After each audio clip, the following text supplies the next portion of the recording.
साल 1998 गर्मियों की समय थी। चेन्नई के थिरुवान्मियूर पुलिस स्टेशन में एक महिला के चेहरे पर चिंता की लकीरें खींची हुई थी। उनका नाम विजया था और वो अपने पति संपत के लापता होने की शिकायत लेकर पुलिस के पास आई थी। आमतौर पर ऐसी शिकायतों को पुलिस गंभीरता से नहीं लेती थी और उससे भी यही कहकर टालने की कोशिश की गई कि शायद पति कहीं भाग गया हो या छिप गया हो। लेकिन विजया अड़ी गई। उन्होंने अपने पति के गायब होने के पीछे एक ऐसा डरावना नाम लिया जिसका नाम था आटो शंकर। शंकर का नाम सुनते ही पुलिस वाले चुप हो गए। उनकी चुप्पी से विजया के संदेह को और मजबूत कर दिया। उन्हें पता था कि स्थानीय पुलिस मदद नहीं कर पाएगी, इसलिए उन्होंने पत्रकार और राज्यपाल तक से गुहार लगाई। एक पत्रकार ने उनकी बात सुनी और इसे प्रकाशित भी किया। इस रिपोर्ट ने समाज में हलचल मचा दी और पुलिस पर दबाव बढ़ा दिया। आखिरकार पुलिस महानिरीक्षक ने एक विशेष जांच दल एसआईटी का गठन कर दिया। इस टीम के गठन ने एक कुख्यात अपराधी के रहस्यमय साम्राज्य का दरवाजा खोल दिया, जिसके पीछे 6 लोगों को निर्मम हत्याओं का सच छिपा था। गौरी शंकर, जिसे बाद में ऑटो शंकर के नाम से जानने लगा, उनका जन्म 21 जनवरी 1954 को तमिलनाडु के कंगलूर में हुआ था। उनका बचपन बहुत गरीबी में बीता। युवावस्था में उन्होंने चेन्नई में टैक्सी चलाने का काम भी शुरू किया। ऑटो शंकर का उपनाम उन्हें इसी पेशा से मिला था। लेकिन इस टैक्सी ड्राइवर की जिंदगी में एक ऐसा मोड़ आया जिसने उसे अपराध की अंधेरी दुनिया में धकेल दिया। अवैध शराब के व्यापार में उसकी संलग्नता ने उसकी जिंदगी की दिशा बदल दी। 1970 के दशक के अंत में उसने थिरुवान्मियूर क्षेत्र में अवैध शराब का धंधा शुरू किया। इस धंधे से उसने कम समय में ही बहुत पैसा और ताकत कमा ली। इस दौरान उसे कुछ स्थानीय गुंडा और भ्रष्ट राजनेताओं का संगठन भी मिला था। इस संगठन ने उसे एक अजेय शक्ति बना दिया। पुलिस के मौन समर्थन के कारण उसका धंधा में रोक-टोक चलता रहा और उसका मनोबल बढ़ता गया। अवैध शराब के व्यापार से कमाए हुए पैसे और प्रभाव का दुरुपयोग करते हुए शंकर ने वेश्यावृत्ति का धंधा भी शुरू किया गया। उसने महिलाओं को अपने गिरोह में काम करने के लिए मजबूर किया और उससे भी खूब पैसा कमाया। पेरियार नगर में बने उसके डेन उसके साम्राज्य के केंद्र थे। यहीं से वो अपना अवैध धंधा चलाता था और अपने रास्तों में आने वाले किसी भी शख्स को बेरामी से हटा देता था। आटो शंकर के अपराध के पीछे कुछ गंभीर मनोवैज्ञानिक पहलू भी थे।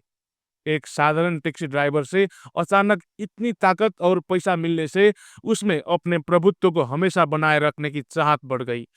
वो अपने साम्राज्य में किसी का भी सवाल उठाना बर्दाश्त नहीं कर सकता था। इसलिए हत्या उसके लिए अपनी ताकत दिखाने का एक जरिया बन गया।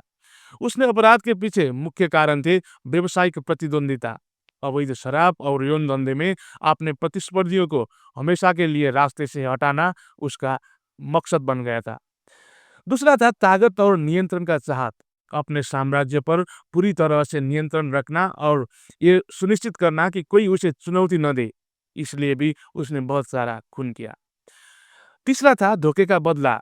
साथियों या पत्नियों द्वारा धोखा दिए जाने के शक में उसकी बेरहमी से हत्या करना भी उसका मकसद बन गया था। इस तरह गौरीशंकर एक साधारण व्यक्ति से एक निर्मम और सुनियोजित सीरियल किलर बन गया, जिसके लिए इंसान की जिंदगी का कोई मूल्य नहीं था। अदालत ने ऑटो शंकर द्वारा 6 लोगों की हत्या की पुष्टि की थी। ये हत्याएं उसने आपराधिक साम्राज्य को क्रूरता का साथ स्पष्ट प्रमाण थी। उन्होंने पहली खून की थी ललिता की, अक्टूबर 1987 में। ललिता एक डांसर थी, शंकर की तीसरी पत्नी भी थी। शंकर को शक था कि वो उसे धोखा दे रही है और यौन धंधे पर उसका नियंत्रण बनाए रखने के लिए भी ये हत्या जरूरी थी। उसने ललिता को सुलह के बहाने अपने पेरियार नगर वाले घर पर बुलाया और उसकी हत्या कर दी। सबको घर के अंदर ही दफना दिया। सबूत छिपाने के लिए उसने वो घर अपनी बड़ी भाभी को किराए पर दिया।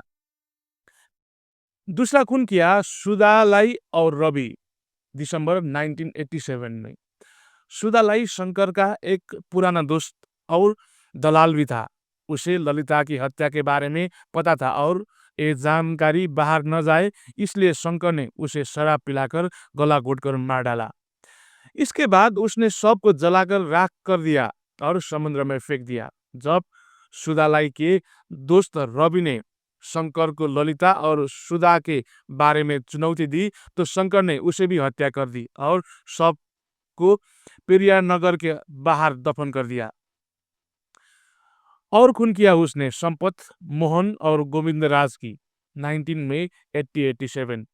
ये तीनों एक दूसरे प्रतिद्वंदी गिरोह से सदस्य थे। उन्होंने शंकर के यौन धंधे में दखल देने की कोशिश भी की थी और फिरौती के पैसे के लिए भी विवाद हुआ था। शंकर ने उन्हें अपने डेन में बुलाया और बेरहमी से पीट पीट कर उनकी हत्या कर दी और सबको दफना दिया। साल 1988 की गर्मियों में चेन्नई की थिरुवान्मियूर पुलिस स्टेशन में एक महिला के चेहरे पर चिंता की लकीरें खींची हुई थी। उनका नाम विजया था और वो अपने पति संपत के लापता होने की शिकायत लेकर आई थी। आमतौर पर ऐसी शिकायतों को पुलिस गंभीरता से नहीं लेती थी और उसे भी यही कहकर टालने की कोशिश की कि शायद उसकी पति कहीं भाग गया हो या छिप गया हो, लेकिन विजया अडिग रही। उन्होंने अपने पति के गायब होने के पीछे एक डरावना नाम लिया, ऑटो शंकर का। शंकर का नाम सुनते ही पुलिस वाले चुप हो गए। उनकी चुप्पी ने विजया के संदेह को और मजबूत कर दिया। उन्हें पता था कि स्थानीय पुलिस मदद नहीं कर पाएगी, इसलिए उन्होंने पत्रकार और राज्यपाल तक से गुहार लगाई। एक पत्रकार ने उसकी बात सुनी और इसे प्रकाशित भी किया। इस रिपोर्ट ने समाज में बहुत बड़ा हलचल मचा दी और पुलिस पर बहुत बड़ा दबाव पड़ा दिया। आखिरकार पुलिस महानिरीक्षक ने एक विशेष जांच दल एसआईटी को गठन किया। शंकर के अपराधों का पर्दाफाश विजया की हिम्मत से शुरुआत हुआ था। उसकी शिकायत ने विशेष जांच दल एसआईटी को सक्रिय किया। एसआईटी ने पेरियार नगर में शंकर के घर और जमीनों की खुदाई शुरू कर दी। वहां से गड्ढे, जले हुए अवशेष और इंसानी हड्डियां बरामद हुई। ये सबूत शंकर के अपराधों का पर्दाफाश करने में निर्णायक साबित हुई। इस मामले में एक एक अप्रूवर या बोलूं सरकारी गवाह बनने वाले आरोपी का बयान बहुत ही महत्वपूर्ण था। ये व्यक्ति शंकर का करीबी साथी था। उसने शंकर के सभी अपराधों में अपनी मौजूदगी, भूमिका, हत्या के तरीके, जगह और उसके आपराधिक नेतृत्व के बारे में विस्तृत जानकारी दी थी। अदालत ने इस बयान को लिंक एविडेंस के तौर पर स्वीकार किया और इसने मामले को और मजबूत बना दिया।